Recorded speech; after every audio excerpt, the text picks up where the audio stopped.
que diable l'intelligence artificielle vient-elle faire dans les ressources humaines? Mais avant de parler d'intelligence artificielle, on peut juste parler de transformation numérique, par exemple. Le simple fait d'intégrer un nouvel outil numérique ou un outil de gestion des tâches ou un outil de gestion du temps ou un outil de communication même entre les différents membres d'une organisation, ça peut libérer beaucoup de temps pour les employés qui vont pouvoir se concentrer à faire des tâches, ce qu'on va dire à haute valeur ajoutée, par exemple, ou sinon à retrouver une forme d'autonomie au travail. Imaginez un instant que vous n'ayez plus besoin de gérer vos courriels à la journée.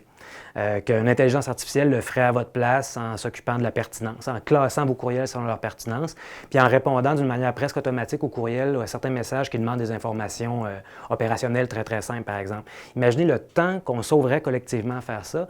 C'est du temps qui, évidemment, qu'on ne mettrait pas à faire un travail qu'on juge généralement pénible, avec lequel on pourrait, par exemple, prendre ce temps-là puis le mettre dans des activités qu'on juge beaucoup plus intéressantes, comme par exemple faire du développement des affaires ou faire du développement des ressources humaines ou ce genre de choses-là. Fait que l'intelligence artificielle, sa grande promesse, c'est qu'elle permet d'éliminer le travail pénible et répétitif, puis le travail pénible et répétitif incluant le travail cognitif, si on veut, pénible et répétitif, pour nous donner plus de temps à faire des actions qui sont à haute valeur ajoutée, peu importe le type de valeur ajoutée dont il s'agit.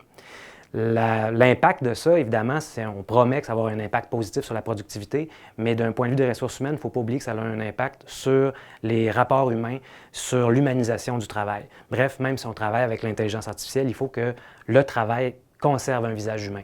Ça peut être plus problématique.